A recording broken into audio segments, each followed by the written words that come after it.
ಎಲ್ರಿಗೂ ನಮಸ್ಕಾರ.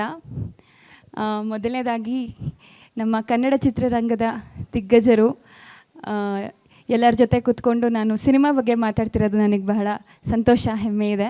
ನಾನು ಒಬ್ಬ ಸಿನಿಮಾ ಸ್ಟೂಡೆಂಟ್ ಆಗಿ ನಿಮ್ಮ ಜೊತೆ ಕೂತಿದ್ದೀನಿ ಅಂತ ನಾನು ಭಾವಿಸ್ತೀನಿ. ಈಗ ನಮ್ಮ ಸಂವಾದ ನನಗೆ ಇದು ತುಂಬ ಪರ್ಸ್ನಲ್ ಆಗೂ ಕೂಡ ಇರುತ್ತೆ, ಯಾಕೆಂದರೆ ನನ್ನ ಮೊದಲ ಚಿತ್ರ ಈಗ ನಿರ್ದೇಶನ ಮಾಡ್ತಾಯಿದ್ದೀನಿ ಸರ್.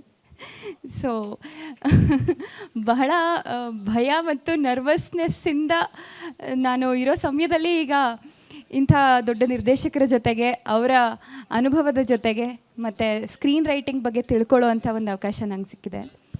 ಮೊದಲನೇದಾಗಿ ನನಗೆ ಇರೋವಂಥ ಪ್ರಶ್ನೆ ಅಂದರೆ, ನಿರ್ದೇಶಕ ಅಥವಾ ಕಥೆಗಾರ ಜೀವನದಲ್ಲಿ ಎಷ್ಟು ಕಷ್ಟಗಳನ್ನು ನೋಡಿದರೆ ಅವನೊಬ್ಬ ಒಳ್ಳೆ ಕಥೆಗಾರ ಆಗಿರಬಹುದು ಅಂತ. ನಾನು ಕಾಸರವಳ್ಳಿ ಸರಿಂದ ಶುರು ಮಾಡ್ತೀನಿ. ಎಲ್ರಿಗೂ ನಮಸ್ಕಾರ. ಮೊದಲನೇದಾಗಿ ಗುಬ್ಬ ಅನ್ಬೇಕಾ? ಇಲ್ಲಲ್ಲ, ಎಲ್ಲ ಗುಬ್ಬಿಗಳಿಗೆ ಸ್ವಾಗತ ಹೇಳ್ತೇನೆ. ಈ ಅನುಭವ ಅನ್ನೋದು ಕೆಲವೊಮ್ಮೆ ನಮಗೆ ವ್ಯಕ್ತಿಗತವಾಗಿ ತಲುಪಿರಬಹುದು, ಇಲ್ಲ ಇನ್ಯಾವುದೋ ರೀತಿಯಲ್ಲಿ ಓದಿಯೋ ನೋಡಿಯೋ ಕೇಳಿಯೋ ತಿಳಿದಿರ್ಬೋದು. ಹಾಗಾಗಿ ಒಬ್ಬ ವ್ಯಕ್ತಿ ತುಂಬ ನೋವನ್ನು ಅನುಭವಿಸಿದಾನೆ ಅಂತ ಹೇಳೋ ಅಥವಾ ಏನೋ ಆಗ್ತಾಯಿದೆ, ಒಳ್ಳೆಯ ನಿರ್ದೇಶಕ ಆಗಬೇಕಾಗಿಲ್ಲ, ಅವನೇ ಒಳ್ಳೆಯ ನಿರ್ದೇಶಕ ಆಗಬೇಕಾಗಿಲ್ಲ. ಅನೇಕರಿಗೆ ತಿಳಿದೋ ಅಥವಾ ಚಿಂತಿಸಿಯೋ ಇನ್ಯಾವುದೋ ರೂಪದಲ್ಲಿ ಅದನ್ನು ಪಡೆದಿರಬಹುದು. ಈ ಕನ್ನಡದಲ್ಲೇ ತಗೊಂಡ್ರೆ ಒಂದು ತಲೆಮಾರಿನವರು ಶಿವರಾಮ್ ಕಾರಂತರು ಹಾಗೂ ಕುವೆಂಪು ಅವರಿಬ್ಬರು ತಮ್ಮ ಅನುಭವಕ್ಕೆ ದಕ್ಕಿದ ಇದನ್ನೇ ಬರೀತಾ ಹೋಗಿದ್ದರು. ಆದರೆ ಸತ್ಯಜಿತ್ ರೇ ಅವರಿಗೆ ಭಾರತದ ಹಳ್ಳಿಗಳನ್ನು ನೋಡಿಯೇ ಪರಿಚಯ ಇರಲಿಲ್ಲ. ಅಂಥ ಸತ್ಯಜಿತ್ ರಾಯ್ ಅವರು ಒಂದು ಅದ್ಭುತವಾದಂತಹ ಒಂದು ಪಥೇರ್ ಪಾಂಚಾಲಿ ಅನ್ನೋ ಸಿನಿಮಾ ಮಾಡಿದ್ದಾರೆ ಅಂತಂದರೆ, ಅನುಭವವನ್ನು ನೀವು ಹೇಗೆ ಸಾಕ್ಷಾತ್ಕರಿಸ್ಕೋತೀರಾ ಅನ್ನೋದನ್ನು ಅದು ಆಯಾ ವ್ಯಕ್ತಿಗಳಿಗೆ ಸಂಬಂಧಪಟ್ಟಿದ್ದು ಅಂತ ಹೇಳೋದು. Thank you sir. ನಾನು ಈ ನಿಟ್ಟಿನಲ್ಲೇ ಈ ಒಂದು ಸೆಷನ್ ಪ್ರಶ್ನೆಗಳನ್ನ ಮುಂದುವರಿಸ್ತಾ ಹೋಗ್ತೀನಿ. ಅಂದರೆ ಕಥಾವಸ್ತು ಪ್ರತಿಯೊಂದು ಕಥೆಗೂ ತುಂಬ ಮುಖ್ಯ ಆಗಿರುತ್ತೆ ಅಲ್ವಾ, ಅಂದರೆ ಅದು ಡ್ರೈವಿಂಗ್ ಫೋರ್ಸ್ ಆಗಿರುತ್ತೆ. ಈಗ ಕಥಾವಸ್ತು ತಗೊಳ್ಬೇಕಾದ್ರೆ, ಈಗ ಅನುಭವ ಓದು ಒಂದು ಕಡೆ ಆದರೆ, ಎಲ್ಲೋ ಒಂದು ಕಡೆ ಪರ್ಸ್ನಲ್ ಆಗಿ ಕೂಡ ನನಗೆ ಈ ಕತೆ ಹೇಳಬೇಕು ಅಂತಿದೆ, ಅಥವಾ ಈ ನೋವು ನನಗೆ ಕಾಡ್ತಿದೆ, ಈ ಅನ್ಯಾಯ ನನಗೆ ಕಾಡ್ತಿದೆ ಅನ್ನೋದು ಬರಹಗಾರನಾಗಿ ನಿಮಗೆ ಅನ್ವಯ ಆಗಿದೆಯಾ ಸರ್? ಹಾಗೇನಿಲ್ಲ. ನಮ್ಮದೇ ಅನುಭವನೇ ಬರೀಬೇಕು ಅಂತ ಹೇಳಿ ಏನಿಲ್ಲ. ಕತೆ ಇಲ್ಲದೇನೂ ಸಿನಿಮಾ ಮಾಡ್ಬೋದಲ್ಲ. ಸಿನಿಮಾಕ್ಕೆ ಕಥೆಯೇ ಮುಖ್ಯ ಅಲ್ಲ ಅಂಥೇಳಿ ಗಿರೀಶ್ ತುಂಬ ಸತಿ ಹೇಳ್ತಾ ಇರ್ತಾರೆ. ನಮ್ಮ ಅನುಭವವನ್ನು ಹೇಗೆ ಇಮೇಜ್ ಮೂಲಕ ತೋರಿಸ್ಬೋದು ಅಂತ ಹೇಳೋದು, ಅದು ಮುಖ್ಯ ಆಗುತ್ತೆ. ಹಾಗಾಗಿ ಮತ್ತು ನಮ್ಮ ಅನುಭವ ಇದ್ದು ಅದರ ಮೂಲಕ ನಾವು ಏನೋ ಒಂದು ಹೇಳಲಿಕ್ಕೆ ಹೊರಟ್ರೆ ಅದು ಸ್ವಲ್ಪ ತಟ್ಟಿಕೊಳ್ಳುತ್ತೆ, ಗೊತ್ತದೆ. ಹಾಗಾಗಿ ಅಂಥದ್ದಿದ್ದರೆ ಒಳ್ಳೆಯದು, ಇಲ್ಲದೇ ಇದ್ರೂ ಆಗುತ್ತೆ, ಗೊತ್ತದನ್ನು. ಓಕೆ, ನಿಮ್ಮ ಅನುಭವದಲ್ಲಿ ಇದೇ ಪ್ರಶ್ನೆ ಕೇಳೋದಾದರೆ, ನಿಮಗೆ ನಾನು ಅವನಲ್ಲ ಅವಳು ಚಿತ್ರ ಮಾಡುವಾಗ ಅದನ್ನು ನೀವು ಆ ಕಥೆನ ಹೇಗೆ ರಿಲೇಟ್ ಮಾಡ್ಕೊಂಡ್ರಿ? ಅಂದರೆ ಎಷ್ಟೇ ಇವಾಗ ನಾನಲ್ಲದ್ದು ಇದು ನನ್ನ ಯೋಚನೆ ಬೇರೆ, ನಾನು ಒಬ್ಬ ಕಥೆಗಾರ ಆಗಿ ಬೇರೆ, ನಿರ್ದೇಶಕ ಬೇರೆ ಅಂತ ನಿಮಗೆ ಅನಿಸುತ್ತಾ, ಅಥವಾ ನಿಮ್ಮ ಪರ್ಸ್ನಲ್ ಕನೆಕ್ಷನ್ ಇರುತ್ತಾ ಆ ಕತೆ ಜೊತೆ ಅಂತ? ಎಲ್ರಿಗೂ ನಮಸ್ಕಾರ. ನನಗೆ ಒಬ್ಬ ನಿರ್ದೇಶಕನಿಗೆ ಪ್ರತಿ ಕ್ಷಣವೂ ಕಿವಿ ಕಣ್ಣು ಎಲ್ಲ ಅಲರ್ಟ್ ಆಗಿರಬೇಕು ಅಂತ. ಅಂದರೆ ನೀವು ಯಾವುದೋ ಒಂದು ಘಟನೆ ನೋಡ್ಬೋದು, ಇನ್ನೇನೋ ಒಂದು ನಾನು ಓದಿರ್ಬೋದು, ಅದನ್ನು ಸಿನಿಮಾಗೆ ಯಾಕೆ ಮಾಡಬೇಕು ಅಂತ ಒಂದು ಪ್ರಶ್ನೆ ನನ್ನಲ್ಲೇ ಹುಟ್ಕೊಳ್ಳುತ್ತೆ. ಆ ನಿಟ್ಟಿನಲ್ಲಿ ನಾನು ಅವನ್ನೆಲ್ಲ ನೋಡಿದಾಗ ಅನಿಸೋದು. ಅಂದರೆ ನಾನು ಇದು ಅನೇಕ ಬಾರಿ ಹೇಳಿದ್ದೀನಿ. ನಮ್ಮಲ್ಲಿ ಆಗ 2009-10ರಲ್ಲಿ ಬ್ರೇಕಿಂಗ್ ನ್ಯೂಸ್ ಕಾಲ. ಆ ಬ್ರೇಕಿಂಗ್ ನ್ಯೂಸಲ್ಲಿ ಬಂದಿದ್ದೆ ಇದು. ಅಂದರೆ ಒಬ್ಬ ಹುಡುಗನನ್ನು ಬಲವಂತವಾಗಿ ಹೋಗಿ ಕನ್ವರ್ಟ್ ಮಾಡಿದ್ರು ಅಂತ ಹೇಳಿ, ಅದೇಂಗೆ ಸಾಧ್ಯ ಅಂತ ನನ್ನಲ್ಲೊಂದು ಪ್ರಶ್ನೆ ಹುಟ್ಕೊಂತು. ಅದು ಪ್ರಶ್ನೆ ಹುಟ್ಕೊಂಡಿದ್ದು ನಾನು ಅವನಲ್ಲ ಅವಳು ಸಿನಿಮಾ ಆಗಿ ಹೊರಗೆ ಬಂತು. ಹೀಗೆ ಅಂದರೆ ಆ ಪ್ರಶ್ನೆ ಯಾಕಾಗಿ ಹುಟ್ಟುತ್ತೆ, ಎಲ್ಲಿ ಹುಟ್ಟುತ್ತೆ, ಏನು ಅನ್ನೋದು ಗೊತ್ತಿರಲ್ಲ. ಅದು ಎಲ್ಲೋ ಹೇಗೋ ಹುಟ್ಬಿಡುತ್ತೆ, ಆದರೆ ಕಾಡ್ತಾ ಇರುತ್ತೆ ನಮ್ಮನ್ನು. ಆ ಕಾಡ್ತಾ ಇದ್ದಾಗ ನಾವು ಆ ಸಿನಿಮಾ ರೂಪದಲ್ಲಿ ನಮ್ಗೆ ಸಿನಿಮಾ ಮಾಡ್ತೀವಿ ಅಂತ ನಾವು ಅಷ್ಟೊಂದು ಈಸಿಯಾಗಿ ಹೇಳಲಿಕ್ಕಾಗಲ್ಲ. ಆ ಸಿನಿಮಾ ಮಾಡೋಕ್ಕೆ ಹಣ ಹಾಕೋರು ಬರಬೇಕಲ್ಲ. 2010ರಲ್ಲಿ ನಮ್ಗೆ ಅದು ಕಲ್ಪನೆ ಬಂದಿದ್ರು. ಅದು ಸಾಕಾರಗೊಂಡಿದ್ದು 2015. 5 ವರ್ಷ ನಾವು ಅದನ್ನು ಸ್ಕ್ರಿಪ್ಟ್ ಮಾಡಿಕೊಂಡು ಸುಮ್ಮನೆ ಕೂತ್ಕೊಂಡಿದ್ವಿ. ಹೀಗೆ ಸಿನಿಮಾ ಮಾಧ್ಯಮ ಏನಿದೆ ಅದು ಈಗಿನ ಕಾಲಘಟ್ಟದಲ್ಲಿ ಈಗ ಆ್ಯಕ್ಚುಲಿ ನಾನು ಇಲ್ಲಿರೋರಿಗೆಲ್ರಿಗೂ ಪ್ರಶ್ನೆ ನಾನು ಕೇಳಬೇಕಾದ್ದೇನಂತಂದರೆ, ಇವತ್ತಿನ ಸಿನಿಮಾದ ಸ್ಥಿತಿ ಗತಿಗಳಿದೆಯಲ್ಲ ಅದು ಸ್ವಲ್ಪ ನಮ್ಮನ್ನೆಲ್ಲ ಶೇಕ್ ಮಾಡ್ತಾ ಇದೆ. ಸೊ ನೀವು ಇವತ್ತು ನಾವು ಪತೇರ್ ಪಂಚಲಿ ಮಾತಾಡಬೇಕು, ಘಟಶ್ರದ್ಧೆ ಮಾತಾಡಬೇಕು, ಆದರೆ ಇವತ್ತಿನ ಇದರೊಳಗಡೆಗೆ ಒಂದು ಮೂಢ್ಯಗಳನ್ನು ಬಿತ್ತುವಂಥದ್ದು ಮತ್ತು ಹಿಂಸೆಯನ್ನು ವೈಭವೀಕರಿಸುವಂಥ ಸಿನಿಮಾಗಳು ಹೇಗೋ ಹಣ ಮಾಡ್ತಾರೆ. ಅದನ್ನು ನಾವು ಮುಖ್ಯವಾಗಿ ನೋಡಬೇಕು. 3 ದಿವಸದ ಸಿನಿಮಾ ಇವಾಗೆಲ್ಲ ಬರ್ತಿರೋದು. ಈ 3 ದಿವಸದ ಸಿನಿಮಾಗಳು ಒಂದು ಕ್ಲಾಸಿಕ್ ಸಿನಿಮಾ ಅಂತ ಏನಿತ್ತಲ್ಲ ಅದನ್ನೇ ಕೊಂದು ಹಾಕ್ಬಿಡ್ತಿದೆ ಇವತ್ತು. ಸೊ ಇದ್ರ ಬಗ್ಗೆ ನಾವು ಹೆಚ್ಚು ಮಾತಾಡಿದ್ರೆ ಇನ್ನೂ ಎಲ್ಲೋ ಒಂದು ಕಡೆ ಹೆಲ್ಪ್ ಆಗುತ್ತೆ ಅಂತ. ಖಂಡಿತ. ಒಟ್ಟಾರೆ ಈಗ ನಾವು ಅರ್ಥ ಮಾಡ್ಕೊಂಡಿದ್ದು, ಕತೆ ಹೇಳೋದಕ್ಕೆ ಹೊರಟಾಗ ಅವರ ಜೀವನದಲ್ಲೇ ಆಗಿರಬೇಕು ಅಂತ ಇಲ್ಲ, ಅಥವಾ ಅವರ ಪರ್ಸ್ನಲ್ ಆಗಿ ಆ ಅನುಭವಗಳು ಕಾಡಿರಬೇಕು ಅಂತ ಇಲ್ಲ ಅಂತ. ಆದರೆ ಹೆಚ್ಚೆಚ್ಚು ಕತೆಗಳು ನಮಗೆ ಒಬ್ಬ ನಿರ್ದೇಶಕನಿಗೆ ಅಥವಾ ಬರಹಗಾರನಿಗೆ ಗೊತ್ತಾಗಬೇಕು ಅಂದರೆ ಅವರು ಓದಿರಬೇಕು. ಹಾಗಾಗಿ ಸಿನಿಮಾ ಮತ್ತು ಸಾಹಿತ್ಯಕ್ಕೆ ಖಂಡಿತವಾದ ಒಂದು ಗಟ್ಟಿಯಾದ ನಂಟು ಇದ್ದಾಗ ಸಿನಿಮಾ ಬೆಳವಣಿಗೆ ಸಾಧ್ಯ ಅನ್ನೋ ನಿಟ್ಟಿನಲ್ಲಿ ನಾನು ಮುಂದಿನ ಪ್ರಶ್ನೆಗಳನ್ನ ಕೇಳ್ತಾ ಹೋಗ್ತೀನಿ. ಈಗ ಹಿಂದೆ ಪುಸ್ತಕಗಳನ್ನ ಓದೋರು ಜಾಸ್ತಿ ಇದ್ದರು, ಈಗ ಕಮ್ಮಿ ಆದರು ಅಂತ ಒಂದು ಹೇಳ್ತಿದ್ರೆ, ಇದಕ್ಕೆ ಉಲ್ಟಾನೂ ಹೇಳ್ತಾರೆ, ಈಗ ಪುಸ್ತಕಗಳನ್ನ ಹೆಚ್ಚು ಓದ್ತಿದ್ದಾರೆ ಅಂತ. ಆದರೆ ಸಿನಿಮಾ ಮತ್ತು ಸಾಹಿತ್ಯದ ವಿಚಾರವಾಗಿ ಬಂದಾಗ ಇವತ್ತಿನ ಫಿಲ್ಮ್ ಮೇಕರ್ಸ್ ಎಷ್ಟು ತಿಳ್ಕೊಂಡಿದ್ದಾರೆ ಅಥವಾ ಎಷ್ಟು ತಿಳ್ಕೋಬೇಕು, ಸಾಹಿತ್ಯ ಸಿನಿಮಾದಲ್ಲಿ ಏನೆಲ್ಲ ರೋಲ್ನ ಮಾಡಬಹುದು ಅಂತ ಈಗ ಈ ಕಡೆಯಿಂದಾನೇ ಹೋಗೋಣ. Just twist. ಸಾಹಿತ್ಯ ಯಾವತ್ತಿದ್ರೂ ಓದು ಎಲ್ಲ ರೀತಿಯಲ್ಲಿ ಹೆಲ್ಪ್ ಮಾಡುತ್ತೆ. ಅದು ನೀವು ಓದು ಇಲ್ದಲ್ಲೇ ಇದ್ದರೆ ಕಷ್ಟನೇ ಅದು. ನೀವು ಆ ಕಾಂಟೆಕ್ಸ್ಟಲ್ಲಿ ನೋಡ್ತಾ ಹೋದರೆ ನಾನೆಲ್ಲ ಅವಳು ಕೂಡ ಓದು ನನಗೆ ದಕ್ಕಿದ್ದು ಪ್ರಶ್ನೆ ಹುಟ್ಟಿರ್ಬೋದು, ಆದರೆ ಅದು ಒಂದು ಬಯೋಗ್ರಫಿಯಾಗಿ ಪುಸ್ತಕ ರೂಪದಲ್ಲಿ ಬಂದ ಮೇಲೆ ನಾನು ಓದಿದ ಮೇಲೆ ನಾನು ಅದು ಸಿನಿಮಾ ಮಾಡಿದ್ದು. ಸೊ ಹಾಗಾಗಿ ನಾನು ಅದು ಪುಸ್ತಕ ಓದದೇ ಇದ್ದಿದ್ದರೆ ನನ್ನ ಪ್ರಶ್ನೆಗೆ ಉತ್ತರ ಸಿಗ್ತಿರಲಿಲ್ಲ. ಓದಿದ ಮೇಲೆ ನನ್ನಲ್ಲೇ ಅನೇಕ ಪ್ರಶ್ನೆಗಳು ಇನ್ನೊಂದಷ್ಟು ಗಾಢವಾಗ್ತಾ ಹೋಯಿತು.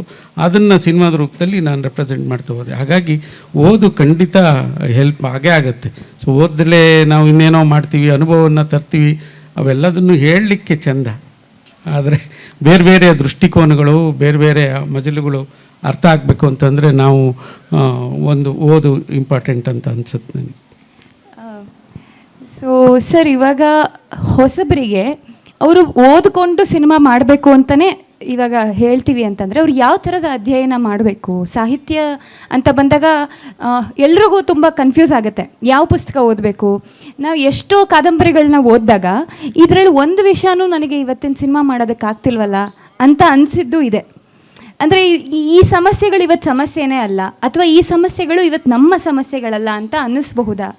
ಅಂಥವರಿಗೆ ನಿಮ್ಮ ಸಿನಿಮಾ ಮಾಡಬೇಕಂತ ಹೊರಟ ನೀವು ಸಿನಿಮಾಕ್ಕೆ ಸಂಬಂಧಿಸಿದ ಬುಕ್ಸ್ಗಳನ್ನೇ ಓದಬೇಕು ಮೊದಲು. ಗೊತ್ತಾ, ಸಾಹಿತ್ಯದ ಓದಿದೆ ಅಲ್ಲ, ನೀವು ಚಿಕ್ಕನಿಂದ ಓದ್ತಾ ಬಂದಿದ್ದೀರಿ. ಗೊತ್ತಾ, ನೀವೊಬ್ಬರೇ ಅಂತಲ್ಲ, ಪ್ರತಿಯೊಬ್ಬರು ಕೂಡ ಕತೆ ಯಾರಿಗೂ ಇಷ್ಟ ಇಲ್ಲ? ಸಣ್ಣ ಮಕ್ಕಳಿಂದ ಹಿಡಿದು ಎಲ್ರಿಗೂ ಇಷ್ಟ ಇದೆ. ಹಾಗಾಗಿ ಅದನ್ನು ಓದ್ತಾ ಬಂದಿದ್ದೇವೆ. ಸಿನಿಮಾ ಮಾಡಬೇಕು ಅಂತ ಹೇಳಿ ನೀವು ಹೊರಟಿದ್ದೀರಿ, ಆವಾಗ ಸಿನಿಮಾಕ್ಕೆ ಸಂಬಂಧಿಸಿದ ಪುಸ್ತಕಗಳನ್ನು ಮೊದಲು ಓದಿ. ಅದಕ್ಕೆ ಅದರದ್ದೇ ಆದ ಬುಕ್ಸ್. ಇತ್ತೀಚೆಗೆ ನಾನು ಮತ್ತು ಗಿರೀಶ್ ಸೇರಿಕೊಂಡು ಬಿಂಬನ ಅಂತ ಒಂದು ಬುಕ್ ತಂದಿದ್ದೇವೆ. ನೀವು ಅದನ್ನು ತೊಗೊಂಡಿದ್ದೀರೋ ಓದಿದ್ದೀರೋ ನನಗೆ ಗೊತ್ತಿಲ್ಲ. ಗೊತ್ತಾ, ಅದ್ರಲ್ಲಿ ಇಷ್ಟು ವಿಶದವಾಗಿ ಅವರು ತಿಳಿಸ್ತಾರೆ.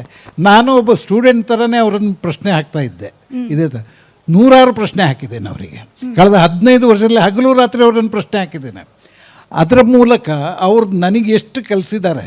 ಸಿನಿಮಾ ಅಂದ್ರೇನು, ಇದು ಸಾಹಿತ್ಯ ಅಲ್ಲ, ಸಾಹಿತ್ಯಕ್ಕೂ ಸಿನಿಮಾಕ್ಕೂ ಸಂಬಂಧ ಇಲ್ಲ. ಸಿನಿಮಾ ಬೇರೆ ಒಂದು ಮೀಡಿಯಮ್, ಬೇರೆ ಒಂದು ಕಲೆ ಅಂತೇಳಿ ಹೇಳ್ತಾ ಆ ಪುಸ್ತಕ ಮೂಡಿ ಬಂದಿದೆ. ಅದರಲ್ಲಿ ಕೂಡ ತುಂಬ ಪ್ರಶ್ನೆಗಳನ್ನು ಹಾಕ್ಕೊಂಡು ನಾವು ಅದನ್ನು ಒಂದು ಬುಕ್ ಫಾರ್ಮ್ನಲ್ಲಿ ತಂದಿದ್ದೇವೆ. ಇದು ಮುಖ್ಯ. ಎರಡನೇದು, ನಿಮಗೆ ಕಥೆ ಹುಡುಕಬೇಕು ನೀವು ಅಲ್ವಾ. ಯಾವುದೋ ಒಂದು ಕತೆ ನಿಮಗೆ ಸಣ್ಣವರಿದ್ದಾಗಲೂ ನಿಮ್ಮ ಮನಸ್ಸಿಗೆ ಬಂದಿರಬಹುದು. ಆ ಕತೆ ಈಗ ಬೇರೆ ಒಂದು ರೂಪದಲ್ಲಿ ಕಂಡಿರ್ಬೋದು. ಕುಮಾರ್ ಶಾನಿ ಅಂತವರು ಒಂದು ಜಾನಪದ ಕಥೆಯನ್ನು ತೊಗೊಂಡು ಮಾಡ್ತಾರೆ.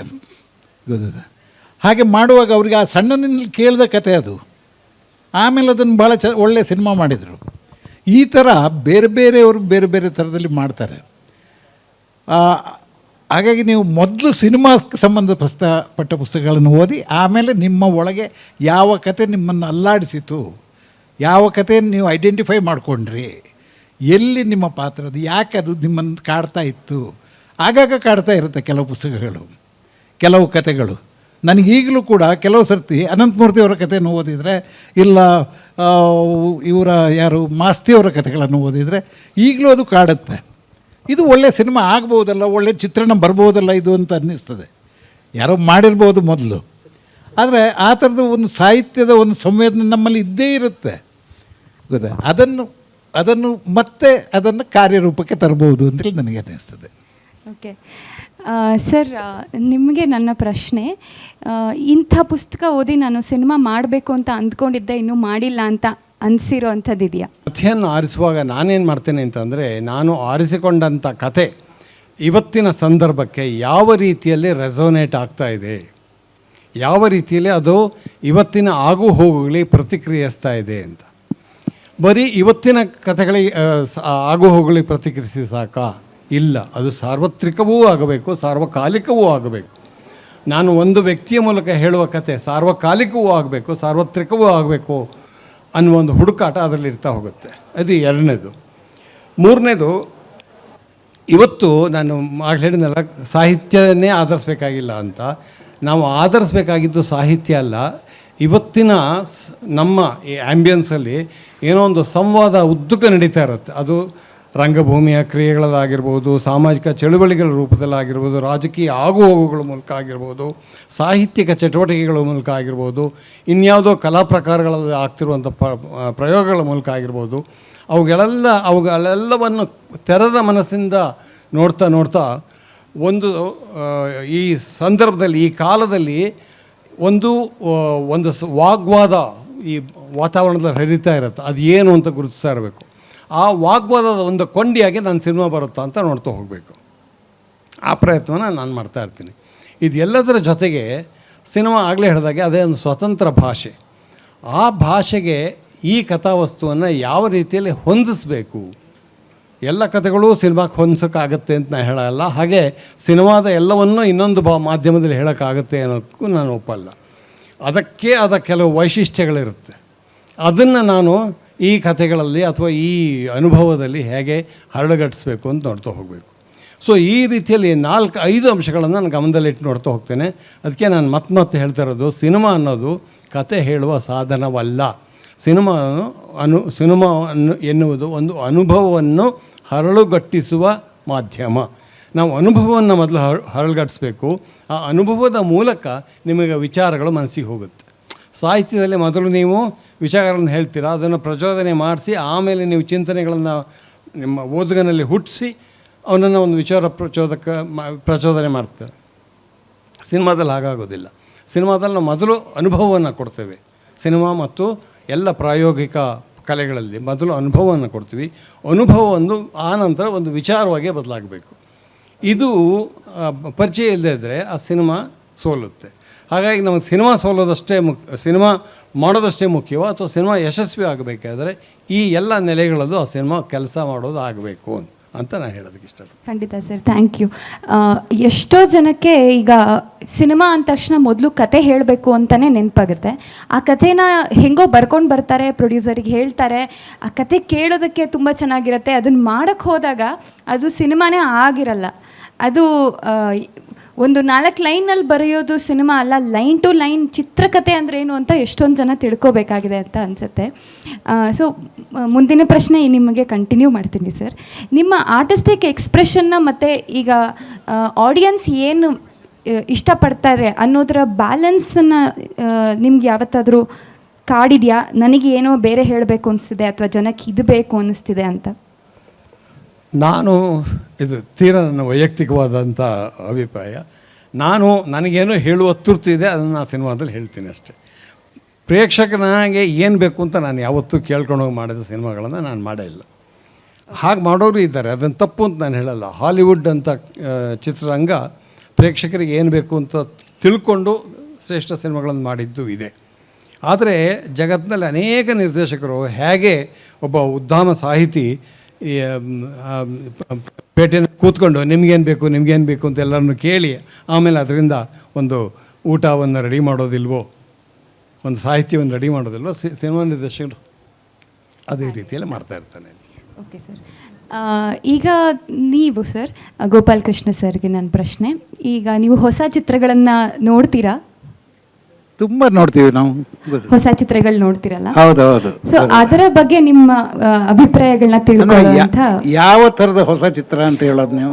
ಅಂದ್ರೆ ಈಗ ಯಾವ ನಾವು ಭಾಷೆಯ? ಸಿನಿಮಾ ಕನ್ನಡ ಚಿತ್ರದಷ್ಟೇ ನಾನು ಮಾತಾಡ್ತಿದ್ದೀನಿ. ಈಗ ಕನ್ನಡ ಹೊಸ ಚಿತ್ರಗಳ ಬಗ್ಗೆ ಮಾತಾಡುವಾಗ ಈಗ ಒಂದು ಜನಪ್ರಿಯತೆಯಲ್ಲಿ ಒಂದು ಸತ್ಯ ಇದೆ ಅನ್ನೋ ಒಂದು ಅಭಿಪ್ರಾಯ. ಅಂದರೆ ಈಗ ನಾವು ಜನಕ್ಕೆ ಒಳ್ಳೆಯದನ್ನ ಕೊಟ್ಟರೆ ಕಂಟೆಂಟ್ನ ಗೆಲ್ಲಿಸ್ತಾರೆ ಅಂತ ಒಂದು ವಾದ ಇದ್ದರೆ, ಕೆಲವರು ಬೈತಾ ಇರ್ತಾರೆ, ವಿಮರ್ಶಾತ್ಮಕವಾಗಿ ಚೆನ್ನಾಗಿಲ್ಲ ಸಿನಿಮಾ ಅಂತ ಹೇಳ್ತಿರ್ತಾರೆ, ಜನ ಗೆಲ್ಲಿಸ್ಬಿಟ್ಟಿರ್ತಾರೆ. ಈ ಥರದ ಒಂದು ಐರನಿ ನಡೀತಾ ಇರುತ್ತೆ ಮಾರ್ಕೆಟ್ನಲ್ಲಿ. ಚೆನ್ನಾಗಿದೆ ಅಂತ ಒಂದಷ್ಟು ಜನ ಇಂಟೆಲೆಕ್ಚುಯಲ್ ಆಗಿ ನೋಡಿ ಚೆನ್ನಾಗಿದೆ ಅಂತಾರೆ, ಸಿನಿಮಾ ಓಡಲ್ಲ. ಚೆನ್ನಾಗೇ ಇಲ್ಲ ಅಂತ ಒಂದಷ್ಟು ಜನ ವಿಮರ್ಶೆ ಬರೆದಿರ್ತಾರೆ, ಆ ಸಿನಿಮಾ ಸೂಪರ್ ಹಿಟ್ ಆಗಿಬಿಡುತ್ತೆ. ಇದರ ಹಿಂದೆ ಇರೋವಂಥ ವಿಚಾರ ಏನಿರಬಹುದು ಅಂತ ನೋಡಿ. ನೀವು ಪ್ರಶ್ನೆ ಕೇಳಿದಾಗ ನನಗೆ ತಕ್ಷಣ ಹೊಡೆದದ್ದೇನೆಂದರೆ, ನಾನು ಹೊಸ ಸಿನಿಮಾಗಳನ್ನು ನೋಡ್ತೀನಿ. ದುರದೃಷ್ಟವಶಾತ್ ಕನ್ನಡದ ಸಿನಿಮಾಗಳನ್ನು ಹೆಚ್ಚು ಹೊತ್ತು ನೋಡೋದಿಲ್ಲ.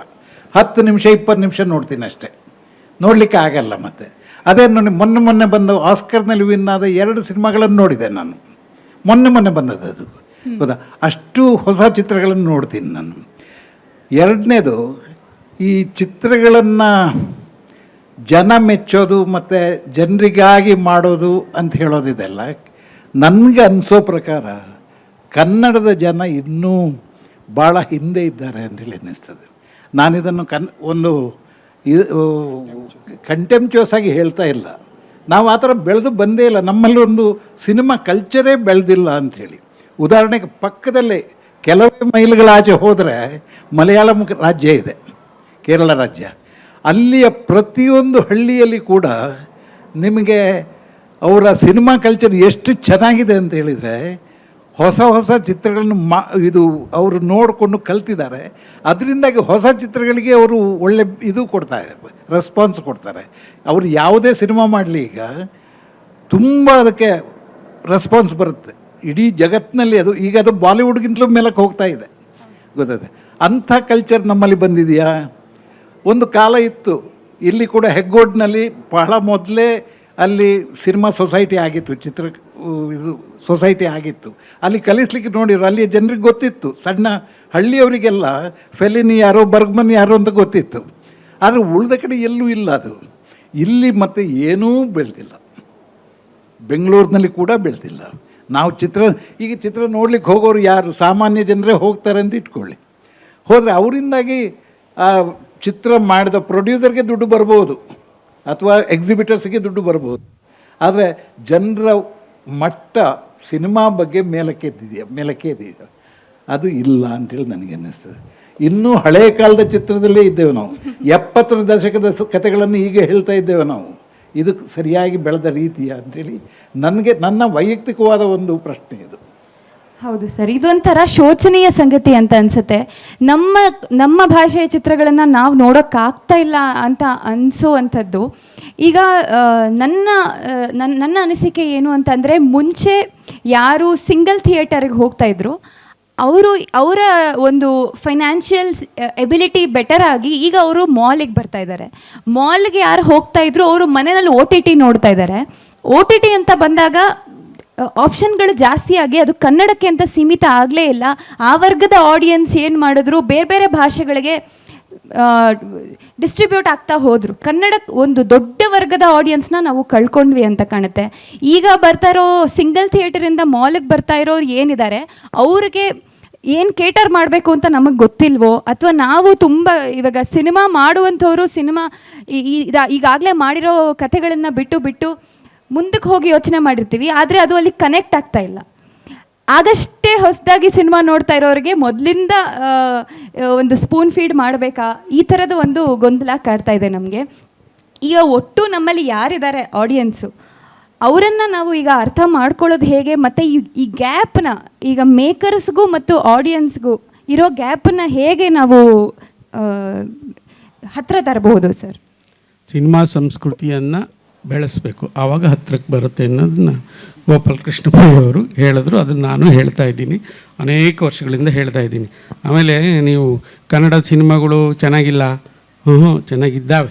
ನಾನು ಈಗ ತಾನೇ ಇನ್ನೂ ಹೋದ ತಿಂಗಳು ಒಂದು 71 ಸಿನಿಮಾಗಳು ಕನ್ನಡ ಸಿನಿಮಾ 2020 ಸಿನಿಮಾ ನೋಡಿ ಅಲ್ಲಿ ರಾಜ್ಯ ಪ್ರಶಸ್ತಿಯ ಆಯ್ಕೆ ಸಮಿತಿಯ ಅಧ್ಯಕ್ಷನಾಗಿದ್ದ ಹಿನ್ನೆಲೆಯಲ್ಲಿ 70 ಸಿನಿಮಾ ನೋಡಿದೆ. ಅದರೊಳಗೆ ಸುಮಾರು ಒಂದು 12-13 ಸಿನಿಮಾಗಳು ನಿಜವಾಗ್ಲೂ ತುಂಬ ಚೆನ್ನಾಗಿದ್ದು. ಬೆಟರ್ ದ್ಯಾನ್ ಮಲಯಾಳಂ ಸಿನಿಮಾ, ನಾನು ಹೆಮ್ಮೆಯಿಂದ ಹೇಳ್ತೀನಿ, ಬೆಟರ್ ದ್ಯಾನ್ ಮಲಯಾಳಂ ಸಿನಿಮಾ. ಆದರೆ ನಮ್ಮಲ್ಲಿ ಮಾರ್ಕೆಟಿಂಗ್ ಅನ್ನೋದು ಇಲ್ಲಿ ಏನಾಗಿದೆ ಅಂದರೆ, ನಿರ್ದೇಶಕನೇ ಎಲ್ಲ ಮಾಡಬೇಕು, ಸಿನಿಮಾನೂ ಮಾಡಬೇಕು, ಮಾರ್ಕೆಟಿಂಗು ಮಾಡಬೇಕು, ಬಾಕ್ಸ್ ಎತ್ಕೊಂಡು ಸ್ಕೂಲ್ಗಳಿಗೆ ಹೋಗಿ ತೋರಿಸಿದ್ರೆ ಅವನೇ ತೋರಿಸ್ಬೇಕು, ಆ ಥರದ ಸಂದರ್ಭ ಇದೆ. ಹಾಗಾಗಿ ಅದಕ್ಕೆ ಸಿನಿಮಾ ಸಂಸ್ಕೃತಿ ಬೆಳಿಬೇಕು ಅಂತಂದರೆ, ನಮ್ಮಲ್ಲಿ ಬೆಂಗಳೂರಲ್ಲಿ ಇದ್ದಿದ್ದೊಂದು ಸುಚಿತ್ರ ಫಿಲ್ಮ್ ಸೊಸೈಟಿ, ಅದು ಕೂಡ ಸತ್ತೋಗ್ಬಿಟ್ಟಿದೆ. ಈಗ ಅಲ್ಲಿ ಸಿನಿಮಾನೇ ನಡೆಯಲ್ಲ, ಬೇರೆ ಏನೇನೋ ನಡೆಯುತ್ತೆ. ಇವತ್ತು ಏನು ಮಾಡೋಕ್ಕಾಗ್ತಿಲ್ಲ ಈಗ ನಮ್ಮ ಕೈಲಿ. ಅದಿದ್ದರೂ ಕೂಡ ನಾವು ಬಳಸ್ಕೊಳಕ್ಕಾಗ್ತಿಲ್ಲ. ಇಂಥ ಒಂದು ಅಂದರೆ ಧಾರವಾಡನಲ್ಲಿತ್ತು, ಮಂಗಳೂರಿನಲ್ಲಿತ್ತು, ಮತ್ತು ಮಂಗಳೂರಿನಲ್ಲಿ ಇನ್ನೂ ಸುಳ್ಯ ಅಂತ ಒಂದು ಸಣ್ಣ ಹಳ್ಳಿಯಲ್ಲಿ ಒಂದು ಫಿಲ್ಮ್ ಸೊಸೈಟಿ ಇತ್ತು, ಅಲ್ಲಿ ಇಲ್ಲ ಇವತ್ತು. ಯಾಕಿಲ್ಲ? ಸೊ ಈ ಥರದ್ದು ಅನೇಕ ಚಾಲೆಂಜಸ್ ಇದ್ದಾವೆ. ಆದರೆ ಸಿನಿಮಾ, ಕನ್ನಡ ಸಿನಿಮಾ ಚೆನ್ನಾಗಿರಲಿಲ್ಲ, ಚೆನ್ನಾಗಿರೋ ಬರ್ತಿಲ್ಲ ಅನ್ನೋದಂತೂ ನಾನು ನಂಬೋದಿಲ್ಲ. ಚೆನ್ನಾಗಿರೋ ಬರ್ತಿದ್ದಾವೆ, ಆದರೆ ಮಾರ್ಕೆಟಿಂಗ್ನಲ್ಲಿ ನಾವು ಸೋಲ್ತಾ ಇದ್ದೀವಿ. ಅದಷ್ಟೇ ನನ್ನ ಇದರೊಳಗೆ. ಯಾಕೆ ಅದ್ಭುತವಾದ ಸಿನಿಮಾಗಳಿದ್ದಾವೆ.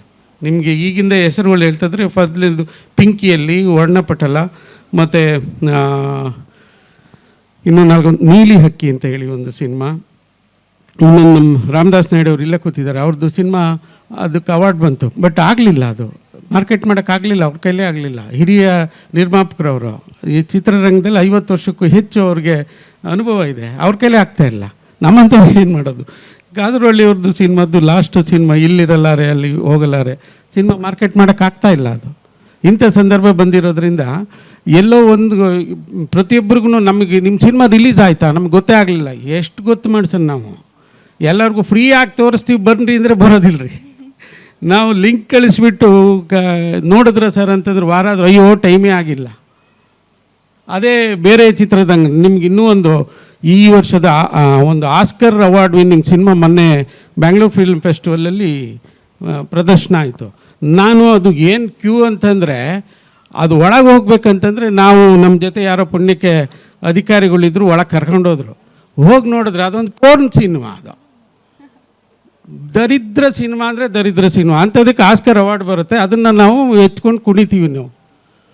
ಆಮೇಲೆ ಅದು ಕತೆ ಏನಂತಂದರೆ ಅದು ಹೇಳೋಕ್ಕೆ ಆಗೋದಿಲ್ಲ ರೀ. ಅದು ಅಂಥದ್ದು ಸಿನಿಮಾ ಅತ್ಯುತ್ತಮ ಅಂತ ಹೇಳ್ಕೊಂಡು ನಾವು ಅದನ್ನು ತಲೆ ಮೇಲೆ ಹೊತ್ಕೊಂಡು ಓಡಾಡ್ತೀವಿ. ಇದನ್ನ ಹೆಂಗೆ ನಾವು ಹೇಳೋದು? ಆ ಪ್ರೇಕ್ಷಕನಿಗೆ ಏನು ಬೇಕು, ನಮಗೇನು ಬೇಕು, ಇವೆಲ್ಲ ಕಷ್ಟ. ಒಳ್ಳೆ ಮಾರ್ಕೆಟ್ ಮಾಡಬೇಕು, ಮೌಢ್ಯಗಳನ್ನು.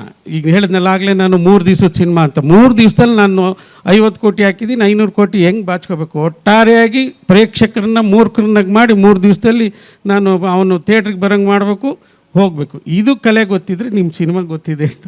ಸಿನಿಮಾ ಮಾಡೋದು ಕಷ್ಟ ಅಲ್ರಿ, ಇವತ್ತು ಸಿನಿಮಾ ಮಾರ್ಕೆಟ್ ಮಾಡೋದು ಕಷ್ಟ. ಹೌದು ಸರ್. ಸೊ ಒಟ್ಟಾರೆ ಇಷ್ಟೊತ್ತು ನಾವು ಮಾಡಿದ ಡಿಸ್ಕಷನಲ್ಲಿ ಸಿನಿಮಾ ಪ್ಯಾಷನ್ ಎಷ್ಟೇ ಇದ್ದರೂ ಕೂಡ ಇಲ್ಲಿ ಎಷ್ಟೆಲ್ಲ ಸವಾಲುಗಳಿದೆ ಅಂತ ನಾವು ಮಾತಾಡಿದ್ವಿ, ಮತ್ತು ಏನೆಲ್ಲ ಕೊರತೆಗಳಿದೆ ಅಂತ. ಇದೆಷ್ಟು ಆದರೂ ಕೂಡ ಈಗ ಮಲಯಾಳಂ ಚಿತ್ರರಂಗನ ನೋಡಿದ್ರೆ ಅವ್ರದ್ದು ಒಂದು ಫೇಸ್ ಇತ್ತು, ಹೇಗೆ ಬರೀ ಬಿ ಗ್ರೇಡ್ ಫಿಲ್ಮ್ಸ್ ಮಾತ್ರ ಬರ್ತಾಯಿತ್ತು, ನಮ್ಗೆ ಗೊತ್ತೇ ಇರಲಿಲ್ಲ. ಆದರೆ ಇವತ್ತು ಎಷ್ಟೋ ಜನ ಮಲಯಾಳಂ ಸಿನಿಮಾ ತುಂಬ ಚೆನ್ನಾಗಿ ಬರ್ತಿದೆ ಅಂತ ಮಾತಾಡ್ತಾ ಮಲಯಾಳಂನ ಕಲಾವಿದರು, ನಿರ್ದೇಶಕರು ಪ್ಯಾನ್ ಇಂಡಿಯಾ ಸಿನಿಮಾಗಳು ಪ್ರತಿಯೊಂದರಲ್ಲೂ ಮಾಡ್ತಾ ಇದ್ದಾರೆ. ಆ ನಿಟ್ಟಿನಲ್ಲಿ ನೋಡಿದಾಗ ಈಗ ನಮ್ಮ ಸಂವಾದನ ಒಂದು ಪಾಸಿಟಿವ್ ನೋಟ್ನಲ್ಲಿ ಎಂಡ್ ಮಾಡೋದಕ್ಕೆ ಕನ್ನಡ ಚಿತ್ರರಂಗದಲ್ಲಿ ಇವತ್ತು ಕಲಾವಿದರಿರ್ಬೋದು, ತಂತ್ರಜ್ಞರಿರಬಹುದು, ಮತ್ತು ಅವಕಾಶಗಳಿರಬಹುದು, ಇರುವಂಥ ಒಂದು ಪಾಸಿಟಿವ್ಸ್ ಏನು, ಯಾವ ಮೂಲಕ ನಾವು ಇಲ್ಲಿ ನಮಗೆ ಉತ್ಸಾಹ ಇದೆ ಅಥವಾ ಇಲ್ಲೊಂದು ಬೆಳಕು ಕಾಣ್ತಿದೆ, ಈ ದಾರಿನ ಹೊಸಬರು ಅಥವಾ ಪ್ರತಿಯೊಬ್ಬ ಚಲನಚಿತ್ರ ಫಿಲ್ಮ್ ಮೇಕರ್ ಕೂಡ ನೋಡಬೇಕು ಅಂತ ಹೇಳೋದ್ರ ಮೂಲಕ ಈ ಸಂವಾದನ ಕೊನೆ ಮಾಡೋಣ. ಈಗ ಒಟ್ಟು ನಮ್ಮಲ್ಲಿ ಯಾರಿದ್ದಾರೆ ಆಡಿಯನ್ಸು, ಅವರನ್ನು ನಾವು ಈಗ ಅರ್ಥ ಮಾಡ್ಕೊಳ್ಳೋದು ಹೇಗೆ, ಮತ್ತು ಈ ಗ್ಯಾಪನ್ನ ಈಗ ಮೇಕರ್ಸ್ಗೂ ಮತ್ತು ಆಡಿಯನ್ಸ್ಗೂ ಇರೋ ಗ್ಯಾಪನ್ನು ಹೇಗೆ ನಾವು ಹತ್ತಿರ ತರಬಹುದು ಸರ್? ಸಿನಿಮಾ ಸಂಸ್ಕೃತಿಯನ್ನು ಬೆಳೆಸಬೇಕು, ಆವಾಗ ಹತ್ತಿರಕ್ಕೆ ಬರುತ್ತೆ ಅನ್ನೋದನ್ನ ಗೋಪಾಲ್ ಕೃಷ್ಣ ಪೈ ಅವರು ಹೇಳಿದ್ರು. ಅದನ್ನು ನಾನು ಹೇಳ್ತಾ ಇದ್ದೀನಿ, ಅನೇಕ ವರ್ಷಗಳಿಂದ ಹೇಳ್ತಾ ಇದ್ದೀನಿ. ಆಮೇಲೆ ನೀವು ಕನ್ನಡ ಸಿನಿಮಾಗಳು ಚೆನ್ನಾಗಿಲ್ಲ, ಚೆನ್ನಾಗಿದ್ದಾವೆ, ನಾನು ಈಗ ತಾನೇ ಇನ್ನೂ ಹೋದ ತಿಂಗಳು ಒಂದು 71 ಸಿನಿಮಾಗಳು ಕನ್ನಡ ಸಿನಿಮಾ 2020ರದ್ದು ಸಿನಿಮಾ ನೋಡಿ ಅಲ್ಲಿ ರಾಜ್ಯ ಪ್ರಶಸ್ತಿಯ ಆಯ್ಕೆ ಸಮಿತಿಯ ಅಧ್ಯಕ್ಷನಾಗಿದ್ದ ಹಿನ್ನೆಲೆಯಲ್ಲಿ 70 ಸಿನಿಮಾ ನೋಡಿದೆ. ಅದರೊಳಗೆ ಸುಮಾರು ಒಂದು 12-13 ಸಿನಿಮಾಗಳು ನಿಜವಾಗ್ಲೂ ತುಂಬ ಚೆನ್ನಾಗಿದ್ದು. ಬೆಟರ್ ದ್ಯಾನ್ ಮಲಯಾಳಂ ಸಿನಿಮಾ, ನಾನು ಹೆಮ್ಮೆಯಿಂದ ಹೇಳ್ತೀನಿ, ಬೆಟರ್ ದ್ಯಾನ್ ಮಲಯಾಳಂ ಸಿನಿಮಾ. ಆದರೆ ನಮ್ಮಲ್ಲಿ ಮಾರ್ಕೆಟಿಂಗ್ ಅನ್ನೋದು ಇಲ್ಲಿ ಏನಾಗಿದೆ ಅಂದರೆ, ನಿರ್ದೇಶಕನೇ ಎಲ್ಲ ಮಾಡಬೇಕು, ಸಿನಿಮಾನೂ ಮಾಡಬೇಕು, ಮಾರ್ಕೆಟಿಂಗು ಮಾಡಬೇಕು, ಬಾಕ್ಸ್ ಎತ್ಕೊಂಡು ಸ್ಕೂಲ್ಗಳ್ಗೆ ಹೋಗಿ ತೋರಿಸಿದ್ರೆ ಅವನೇ ತೋರಿಸ್ಬೇಕು, ಆ ಥರದ ಸಂದರ್ಭ ಇದೆ.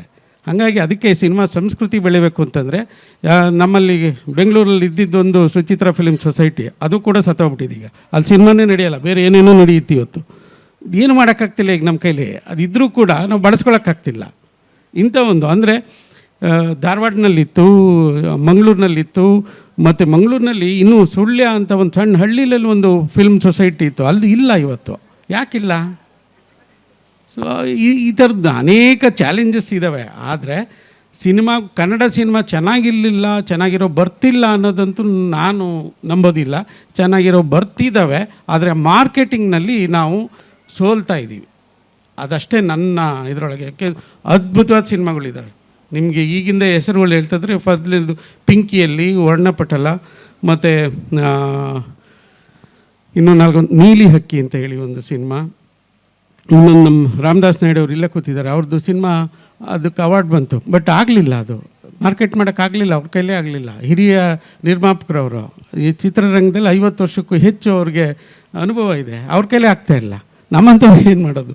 ಗಾದರಹಳ್ಳಿ ಅವ್ರದ್ದು ಸಿನಿಮಾದ್ದು ಲಾಸ್ಟ್ ಸಿನಿಮಾ ಇಲ್ಲಿರಲಾರೆ ಅಲ್ಲಿ ಹೋಗಲಾರೆ ಸಿನಿಮಾ ಮಾರ್ಕೆಟ್ ಮಾಡೋಕ್ಕಾಗ್ತಾ ಇಲ್ಲ. ಅದು ಇಂಥ ಸಂದರ್ಭ ಬಂದಿರೋದ್ರಿಂದ ಎಲ್ಲೋ ಒಂದು ಪ್ರತಿಯೊಬ್ಬರಿಗೂ ನಮಗೆ ನಿಮ್ಮ ಸಿನಿಮಾ ರಿಲೀಸ್ ಆಯಿತಾ ನಮ್ಗೆ ಗೊತ್ತೇ ಆಗಲಿಲ್ಲ. ಎಷ್ಟು ಗೊತ್ತು ಮಾಡ್ಸೋಣ ನಾವು? ಎಲ್ಲರಿಗೂ ಫ್ರೀಯಾಗಿ ತೋರಿಸ್ತೀವಿ ಬರ್ರಿ ಅಂದರೆ ಬರೋದಿಲ್ಲ ರೀ. ನಾವು ಲಿಂಕ್ ಕಳಿಸ್ಬಿಟ್ಟು ನೋಡಿದ್ರೆ ಸರ್ ಅಂತಂದ್ರೆ ವಾರ ಆದರೂ ಅಯ್ಯೋ ಟೈಮೇ ಆಗಿಲ್ಲ. ಅದೇ ಬೇರೆ ಚಿತ್ರದಂಗೆ ನಿಮ್ಗೆ ಇನ್ನೂ ಒಂದು ಈ ವರ್ಷದ ಒಂದು ಆಸ್ಕರ್ ಅವಾರ್ಡ್ ವಿನ್ನಿಂಗ್ ಸಿನಿಮಾ ಮೊನ್ನೆ ಬ್ಯಾಂಗ್ಳೂರು ಫಿಲ್ಮ್ ಫೆಸ್ಟಿವಲಲ್ಲಿ ಪ್ರದರ್ಶನ ಆಯಿತು. ನಾನು ಅದು ಏನು ಕ್ಯೂ ಅಂತಂದರೆ, ಅದು ಒಳಗೆ ಹೋಗ್ಬೇಕಂತಂದರೆ ನಾವು ನಮ್ಮ ಜೊತೆ ಯಾರೋ ಪುಣ್ಯಕ್ಕೆ ಅಧಿಕಾರಿಗಳಿದ್ರು, ಒಳಗೆ ಕರ್ಕೊಂಡೋದ್ರು. ಹೋಗಿ ನೋಡಿದ್ರೆ ಅದೊಂದು ಪೋರ್ನ್ ಸಿನಿಮಾ, ಅದು ದರಿದ್ರ ಸಿನಿಮಾ ಅಂದರೆ ದರಿದ್ರ ಸಿನಿಮಾ. ಅಂಥದಕ್ಕೆ ಆಸ್ಕರ್ ಅವಾರ್ಡ್ ಬರುತ್ತೆ, ಅದನ್ನು ನಾವು ಎತ್ಕೊಂಡು ಕುಣಿತೀವಿ ನಾವು. ಆಮೇಲೆ ಅದು ಕತೆ ಏನಂತಂದರೆ ಅದು ಹೇಳೋಕ್ಕೆ ಆಗೋದಿಲ್ಲ ರೀ. ಅದು ಅಂಥದ್ದು ಸಿನಿಮಾ ಅತ್ಯುತ್ತಮ ಅಂತ ಹೇಳ್ಕೊಂಡು ನಾವು ಅದನ್ನು ತಲೆ ಮೇಲೆ ಹೊತ್ಕೊಂಡು ಓಡಾಡ್ತೀವಿ.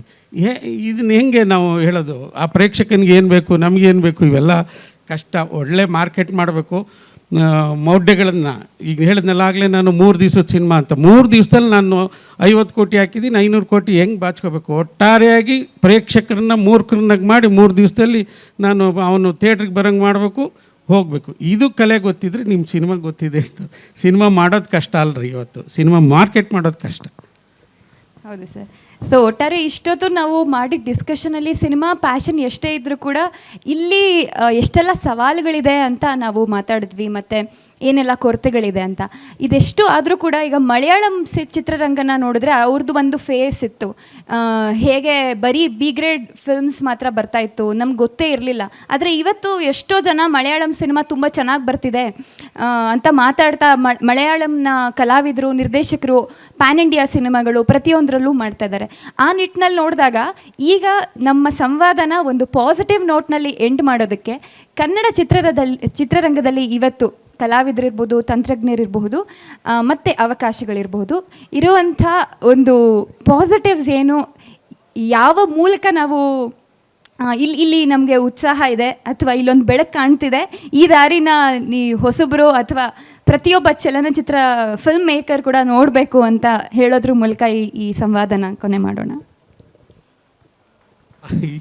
ಈ ಪ್ರಶ್ನೆ ನಮಗೆ ಕೇಳೋದಾದರೆ, ಸಿನಿಮಾ ಮಾಡೋರಿಗೆ ಯಾರಾದರೂ ಬರ್ತಿದ್ದೀನಿ ನನಗೇನೆ ಸಿನಿಮಾ ಮಾಡಿರಿ ಅಂತ ಯಾರು ಹೇಳಿದ್ರೆ ನಾನು ಸಿನಿಮಾ ಮಾಡಲ್ಲ ಅಂತ ಹೇಳ್ತಿದ್ದೀನಿ. ಹಾಗಾಗಿ ನಾನು ಪ್ರಶ್ನೆನೇ ಮುಂದಕ್ಕೆ ಹಾಕ್ಬಿಡ್ತೀನಿ. ಸೊ ನನಗೆ ಸಿನಿಮಾ ಮಾಡುವ ಯಾವ ಆಸಕ್ತಿನೂ ಇಲ್ಲ, ಈಗ ಆ ಥರದ ಶಕ್ತಿನೂ ಇಲ್ಲ. ಸಿನಿಮಾ ಮಾಡಬೇಡ್ರಿ ಅಂತಲೇ ಹೇಳ್ತೀನಿ. ಈಗ ಸಿನಿಮಾ ಮಾಡೋರಿಗೆ ಯಾರಿಗೂ ಹಣ ವಾಪಸ್ ಬರೋಲ್ಲ, ಅದಂತೂ ನಾನು ಕಂಡಂಥ ಸತ್ಯ. ಅದು ನನ್ನ ವೈಯಕ್ತಿಕನೂ ಇರ್ಬೋದು. ಹಾಗಾಗಿ ಈ ಪ್ರಶ್ನೆ ಮುಂದಕ್ಕೆ ಹಾಕ್ಬಿಡ್ತೀನಿ.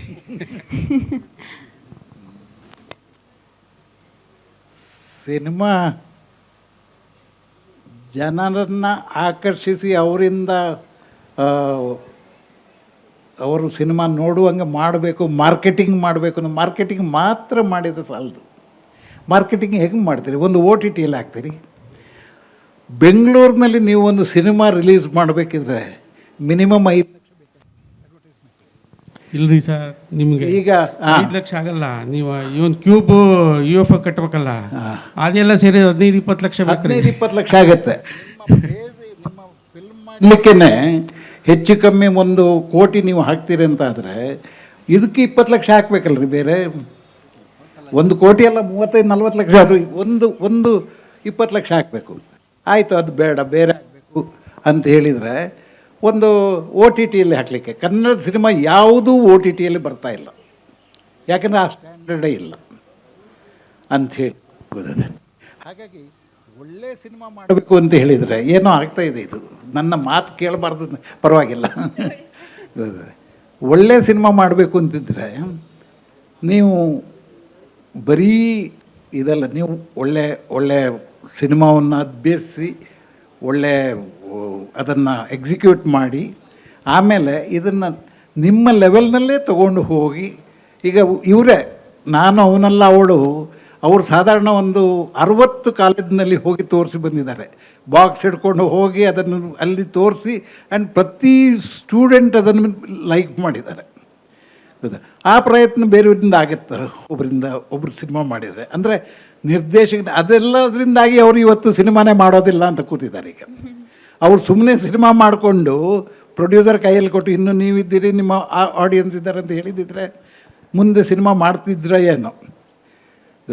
ಹಾಗಾಗಿ ಬರೀ ನೀವು ಒಳ್ಳೇದು ಮಾಡಲಿಕ್ಕೆ ನೋಡಿ, ಹೇಗೆ ಮಾಡಲಿಕ್ಕೆ ಆಗ್ಬೋದು, ನನ್ನಿಂದ ಏನು ಬೆಸ್ಟ್ ಮಾಡ್ಬೋದು, ಅದಕ್ಕೆ ಉಳಿದ ಸಿನಿಮಾಗಳನ್ನು ಅಭ್ಯಸಿಸಿ ಉಳಿದ ಇದನ್ನು ನೋಡಿಕೊಂಡು ನಿಮ್ಮದೇ ಆದ ಒಂದು ಕಥೆಯನ್ನು ಮಾಡಿಕೊಂಡು ನಿಮ್ಮದೇ ರೀತಿಯಲ್ಲಿ, ಅಂದರೆ ನನ್ನ ಐಡೆಂಟಿಟಿ ಇದು. That is what Girish did in 70s. ನನ್ನ ಐಡೆಂಟಿಟಿಯಲ್ಲಿ ಮಾಡಬೇಕು ಅಂಥೇಳಿ ಮಾಡಿದರು, ಗೆದ್ದರು. ಇವತ್ತು ನೀವು ಅವರಿಗೆ ಸನ್ಮಾನ ಮಾಡ್ತಾ ಇದ್ದೀರಿ, ಗೊತ್ತಿನ. ಹಾಗಿರುವಾಗ ಆ ಲೆವೆಲ್ ಆದರೂ ನೀವು ಮುಟ್ಲಿಕ್ಕೆ ಸಾಧ್ಯ ಆಗುತ್ತೆ. ಇಲ್ಲದೇ ಇದ್ದರೆ ಜನರನ್ನು ಬೈತಾ ಅಥವಾ ಇವರನ್ನು ಈ ವ್ಯವಸ್ಥೆ ಸರಿ ಇಲ್ಲ ಅಂತೇಳಿ ತಿಳ್ಕೊಳ್ತಾ ಮುಂದಕ್ಕೆ ಹಾಳಾಗೋದಕ್ಕಿಂತಲೂ ಈಗಲೇ ಅದನ್ನು ಸರಿಪಡಿಸ್ಕೊಳ್ಳೋದು ಒಳ್ಳೆಯದು. ನನ್ನ ಅಭಿಪ್ರಾಯಕ್ಕಿಂತ ಸ್ವಲ್ಪ ಭಿನ್ನವಾಗಿದೆ. ಕನ್ನಡದಲ್ಲಿ ಒಳ್ಳೆಯ ಸಿನಿಮಾ ಆಗ್ತಾ ಇಲ್ಲ ಅನ್ನುವ ವ್ಯಾಪಕವಾದ ಟೀಕೆ ಏನಿದೆ ಅದನ್ನು ನಾನು ಪೂರ್ಣವಾಗಿ ಒಪ್ಪೋದೇ ಇಲ್ಲ. ಕನ್ನಡದಲ್ಲಿ ಒಂದು ರೀತಿಯ ಗುಣಮಟ್ಟದ ಸಿನಿಮಾಗಳು ಮೊದಲಿನಿಂದಲೂ ಆಗ್ತಾನೆ ಬಂದಿವೆ.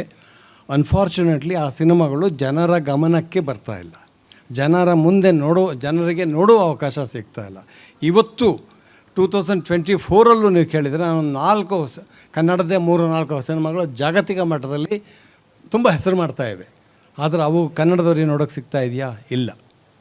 ನಾನೇ ನಿಮ್ಗೆ ಆಶ್ಚರ್ಯ ಆಗ್ಬೋದು. 2 ಸಿನಿಮಾ ಹೆಸರು ಹೇಳಿದರೆ, ಪೆದ್ರೋ ಅಂತ ಒಂದು ಸಿನಿಮಾ ನಟೇಶ್ ಹೆಗಡೆದು, ಹಾಗೆ ವ್ಯಾಘ್ರಾನಿ ಇದಿದೆ, ಅದು ಬರ್ಲಿನ್ನಲ್ಲಿ ಈ ಸಲ ಪ್ರಪ್ರಥಮ ಕನ್ನಡ ಸಿನಿಮಾ ಬರ್ಲಿನ್ನಲ್ಲಿ ಪ್ರದರ್ಶನಗೊಂಡಿತ್ತು, ಬರ್ಲಿನ್ ಚಿತ್ರೋತ್ಸವದಲ್ಲಿ.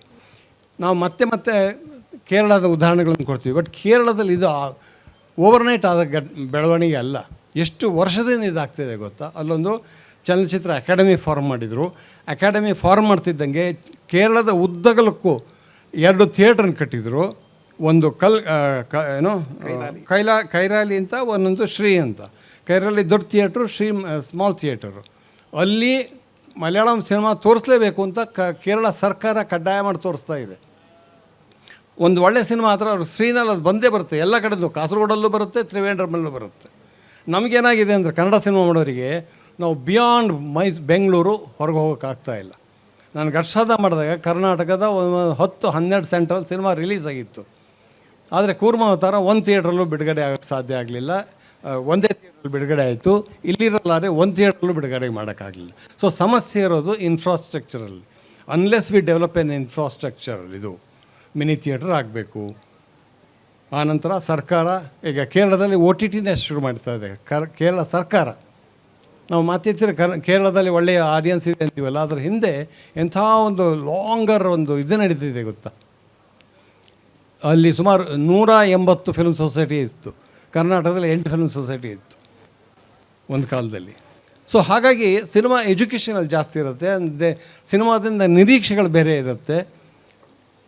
ಅರವಿಂದನ್ ಅಂಥವರ ಸಿನಿಮಾಗಳು ಕೂಡ ರಿಲೀಸ್ ಆಗ್ತಿತ್ತು, ಅವು ಕಮರ್ಷಿಯಲಿ ವಯಬಲ್ ಆಗಿತ್ತು ಅಂತ ಯೋಚನೆ ಅನಿಸಿದರೆ ನಿಮಗೆ ಎಂಥ ಒಂದು ಆಶ್ಚರ್ಯ ಅನಿಸುತ್ತೆ. ಆದರೆ ಕನ್ನಡದಲ್ಲಿ ಹಾಗಾಗ್ತಾ ಇಲ್ಲ. ಕನ್ನಡದ ಒಳ್ಳೆಯ ಸಿನಿಮಾಗಳು ನಮಗೆ ಗೊತ್ತಿರೋಕ್ಕಿಂತ ಮುಂಚೆ ಹೊರಗಡೆ, ಕರ್ನಾಟಕದ ಹೊರಗಡೆ ಪರಿಚಯ ಇರುತ್ತೆ. ಇವತ್ತು ಕೋಳಿ ಹೆಸರು ಕೇಳಿದರೆ ತುಂಬ ಜನ ಕೋಳಿ ಹೆಸರು ಬಗ್ಗೆ ಮಾತಾಡ್ತಾರೆ. ನನ್ನ ಸಿನಿಮಾ ತುಂಬ ಜನ ಮಾತಾಡಿದ್ದಾರೆ. ಪೃಥ್ವಿಯವರ ಸಿನಿಮಾ ತುಂಬ ವ್ಯಾಪಕವಾಗಿ ಪ್ರದರ್ಶನಗೊಂಡಿದೆ, ಅದು ಕರ್ನಾಟಕದಲ್ಲಿ ಗೊತ್ತಾಗ್ತಾಯಿಲ್ಲ. ಈ ಸಮಸ್ಯೆನ ಹೇಗೆ ಸಾಲ್ವ್ ಮಾಡಬೇಕು, ಇದ್ರ ಬಗ್ಗೆ ಚಿತ್ರೋದ್ಯಮ, ಸರ್ಕಾರ ಮತ್ತು ಚಿತ್ರಾಸಕ್ತರು, ಮಾಧ್ಯಮಗಳು ಸೇರಿಕೊಂಡು ಚಿಂತಿಸಬೇಕಾಗತ್ತೆ. ಚಿಂತಿಸಿ ಅದಕ್ಕೊಂದು ಸೊಲ್ಯೂಷನ್ ತರದೇ ಇದ್ದರೆ ಇದು ಹೀಗೆ ಮುಂದುವರಿತಾ ಹೋಗುತ್ತೆ. ಇದು ನಮಗೆ ಬೇರೆ ಬೇರೆ ದೇಶಗಳಿಂದ ಉದಾಹರಣೆಗಳನ್ನು ತಗೋಬೋದು. ಎಷ್ಟೋ ಯುರೋಪಿಯನ್ ದೇಶಗಳಲ್ಲಿ, ಉದಾಹರಣೆಗೆ ಇಸ್ರೇಲ್ ಅಂತ ದೇಶದಲ್ಲಿ ಸಿನಿಮಾ ಮಂದಿರಗಳೆಲ್ಲ ಇಲ್ಲ, ಆದರೆ ಜಾಗತಿಕ ಮಟ್ಟದ ಸಿನಿಮಾಗಳನ್ನು ಮಾಡ್ತಾ ಇರ್ತಾರೆ. ಹೇಗೆ ಸಾಧ್ಯ ಆಗುತ್ತೆ ಅಂತಂದರೆ, ಇಸ್ರೇಲ್ ಗೌರ್ಮೆಂಟ್ ಒಂದು ಕಂಡೀಷನ್ ಹಾಕಿದೆ. ಇಸ್ರೇಲಿನ ಏನಾದರೂ ನಿಮ್ಗೆ ಫೆಸಿಲಿಟಿ ಬೇಕಾದರೆ ಇಸ್ರೇಲ್ ಗೌರ್ಮೆಂಟನ್ನು ಎಲ್ಲ ಚಾನಲ್ಗಳು ತೋರಿಸಲೇಬೇಕು ಅಂತ ಕಂಡೀಷನ್ ಹಾಕುತ್ತೆ. ನಮ್ಮಲ್ಲಿ ಹಾಗಾಕಕ್ಕೆ ಸಾಧ್ಯವಾ? ಅಂಥ ಒಂದು ಯೋಜನೆ ಹಿಂದಿನ ಸರ್ಕಾರದಲ್ಲಿತ್ತು. ಭಾನುವಾರ ಸಂಜೆ ಒಂದು ಸಿನಿಮಾ ಹಾಕ್ತಾಯಿತ್ತು. ಅದನ್ನು ಕಮರ್ಷಿಯಲಿ ವಯಬಲ್ ಅಂತ ಆಗಿ ಇವತ್ತು ಅದು ಇಲ್ಲವೇ ಇಲ್ಲ. ಹಾಗಾಗಿ ಎಷ್ಟೋ ಮೂಲೆಯಲ್ಲಿ ಕೂತ್ಕೊಂಡವನು ಒಬ್ಬ ಇಲ್ಲಿ ಕರ್ನಾಟಕದ ಮೂಲೆಯಲ್ಲಿ ಕೂತ್ಕೊಂಡು ನನಗೆ ಮಣಿಪುರಿ ಸಿನಿಮಾ ಏನಾಗ್ತಿದೆ ಅಂತ ಗೊತ್ತಿತ್ತು, ನಮ್ಮ ಸಿನಿಮಾಗಳು ಎಲ್ಲ ಇದಕ್ಕೆ ಗೊತ್ತಿತ್ತು. ಇವತ್ತು ಅದು ಆಗ್ತಾಯಿಲ್ಲ. ಹಾಗಾಗಿ it's an infrastructural problem. Unless we address this infrastructural problem, this cannot be solved. ನಾವು 4 ಜನ ಕೂತ್ಕೊಂಡು ಸಿನಿಮಾ ನಿರ್ದೇಶಕನ ಬೈದು ಅಥವಾ ಸಿನಿಮಾ ಉದ್ಯಮನ ಬೈದರೆ ಅದರಿಂದ ಏನೂ ಸಾಧನೆ ಆಗೋದಿಲ್ಲ. ಅದು ಸರಿ.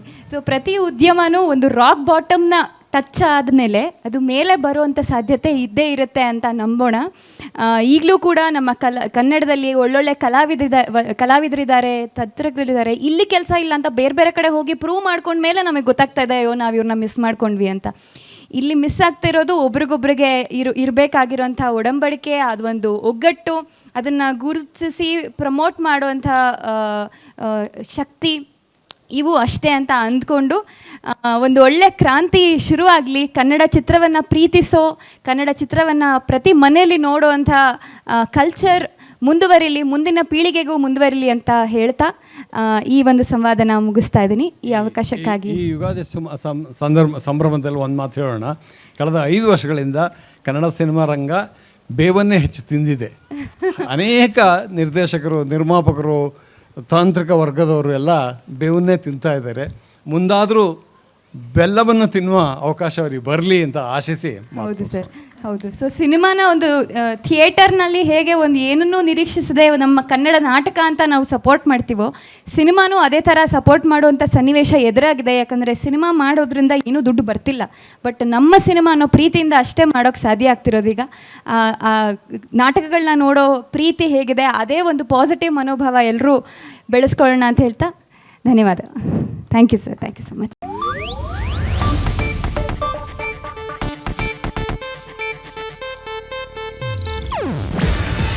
ಇದು ಏಷ್ಯಾನೆಟ್ ನ್ಯೂಸ್ ನೆಟ್ವರ್ಕ್ ಪ್ರಸ್ತುತಿ.